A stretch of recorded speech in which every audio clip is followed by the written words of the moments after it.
भरतपुर नाम के गांव में मुकेश नाम का एक आदमी अपनी पत्नी रचना के साथ रहता था। मुकेश मेहनत मजदूरी करके घर चलाता था, जिससे उसे ज्यादा कमाई नहीं हो पाती थी।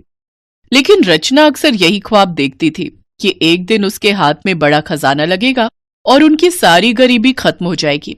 एक रोज रचना चूल्हा जलाकर खाना बना रही थी, तभी मुकेश काम से घर लौटता है। अरे रचना, तू शाम को क्या कर रही थी जो अब खाना बना रही है? सारे घर में धुआं धुआं फैला दिया। हाँ, तो तुमने कौन सा मुझे गैस लाकर दी है जो बिना धुएं के खाना बनाऊं? रोज इस धुएं में झोंकना पड़ता है मुझे खुद को। तुमने कौन सा मुझे रानी बनाकर रखा हुआ है? हाँ, तो मैं कौन सा राजा वाली जिंदगी जी रहा हूँ भाई? है? तुमसे शादी करने से पहले मैं मस्त मौला जी रहा था। पता नहीं कहाँ से मेरी किस्मत में आ गई। सारा दिन मिट्टी में सनकर मेहनत मजदूरी करता हूँ, तब जाकर 200 रुपए ही कमा पाता हूँ। मैं भी थक गई हूँ अब ये गरीबी की जिंदगी जीकर। कभी कभी तो जी करता है कि मैं खुद का ही कोई काम शुरू कर लूं।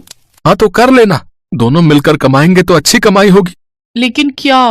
अरे, अपने बिरजू की घरवाली पराठे अच्छे बनाती थी, इसलिए उसने आलू पराठे का ठेला लगा लिया। उसी तरह तेरे हाथ के मटर पनीर के समोसे जो तूने पिछले साल दिवाली पर बनाए थे, आहा, क्या स्वाद था उनका।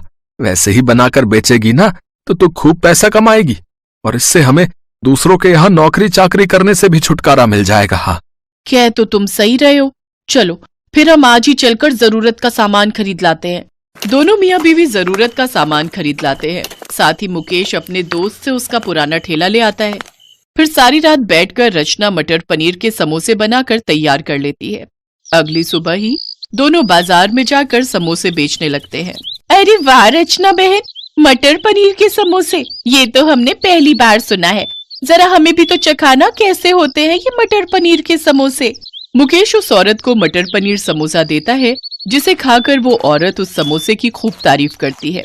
वो औरत 3 समोसे खा जाती है, साथ ही 4 अपने घर वालों के लिए भी ले जाती है। तभी और ग्राहक भी उनके पास आते हैं और नए तरह के मटर समोसे का स्वाद चखते हैं। वाह भाई वाह, रोज वो एक ही तरह के आलू के समोसे खाकर जो है ना भैया, हम ऊब गए थे। मगर ये मटर पनीर समोसे खाकर तो ऐसा लग रहा है जैसे जुबान को इसका चस्का लग गया हो। आहा।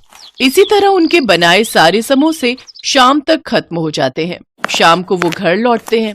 रचना फिर सारी रात बैठकर मटर पनीर के समोसे तैयार कर लेती है और अगले दिन बाजार में जाकर बेच आती है। अब उनकी अच्छी कमाई होने लगी। लोगों को उनके गर्मा गर्म मटर पनीर के समोसे चटनी के साथ बड़े ही स्वाद लगते। ऐसे ही एक रोज वो दोनों समोसों के लिए मटर पनीर लेने दुकान पर जाते हैं। भाई जरा 5 किलो पनीर तोल दो। क्या बात है रचना बहन, है? पहले तो तुम 3 किलो पनीर ले जाती थी, लेकिन अब 5 किलो। लगता है समोसों का धंधा जोरों पर है। बस ऊपर वाले की कृपा है भाई साहब।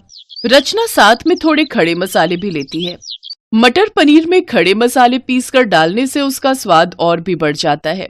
गर्मा गर्म मटर पनीर समोसे खाओ, खुद भी खाओ और घर भी ले जाओ। कुछ ही देर में उनके पास रोज के ग्राहक भीड़ लगाकर खड़े हो जाते हैं।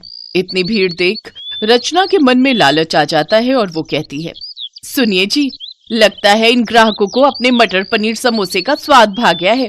अब हम दुगने दाम में इन्हें समोसा बेचेंगे तो भी ये खरीद लेंगे। आज तुम 10 की जगह 20 रुपए का समोसा बेचो। ठीक है, सबको समोसा मिलेगा, लेकिन आज 10 का नहीं बल्कि 20 का मिलेगा। 20 का? लेकिन क्यों भैया? वो इसलिए क्योंकि मंडी में मटर महंगे मिल रहे हैं और पनीर वाले ने भी पनीर के दाम काफी बढ़ा दिए हैं, तो अब हम अपनी जेब से पैसे नहीं लगाएंगे ना। सुनिए ना, ले लीजिए, 20 का है तो क्या, खाने का मन है तो खा लेते हैं। वैसे भी 20 रुपए में आप कौन सा गरीब हो जाएंगे। ठीक है भाग्यवान, तुम्हारा इतना ही मन है तो ले लो। लोग समोसे खाकर चले जाते हैं। अजीब वाह, आज तो हमें और भी ज्यादा कमाई हुई है। ईश्वर की ऐसी ही दया रही तो हम जल्द ही अपना पक्का मकान बना लेंगे। सही कह रही हो रचना। ऐसे ही कुछ दिन बीतते हैं। अब बढ़े हुए दाम के साथ भी उनके मटर पनीर के समोसे खूब बिक रहे थे। अब तो दिन तक ही सारे समोसे बेचकर वो दोनों घर आ जाते। ऐसे ही दिन बीतते हैं, लेकिन उनका लालच भी समय के साथ बढ़ता जा रहा था। एक रोज जब वो दोनों पनीर लेने जाते हैं तो देखते हैं कि पनीर वाला बगल में रखा पनीर आधे दाम में बेच रहा था। इतना सस्ता पनीर देखकर रचना कहती है, भाई साहब आज आप ये वाला पनीर तोल दो। लेकिन बहन जी, ये तो बासा पनीर है, आप क्या करोगे? कुछ नहीं, बस तोल दो। वो दोनों वो बासी पनीर और मंडी से सबसे सस्ते गले हुए मटर लेकर आ जाते हैं। सस्ता देख वो लोग उस सामान से समोसे बनाते हैं। रचना, हम इस बासी मटर पनीर के समोसे तो बेच रहे हैं, लेकिन कहीं इससे किसी की तबीयत खराब हो गई तो कहीं लेने के देने ना पड़ जाए।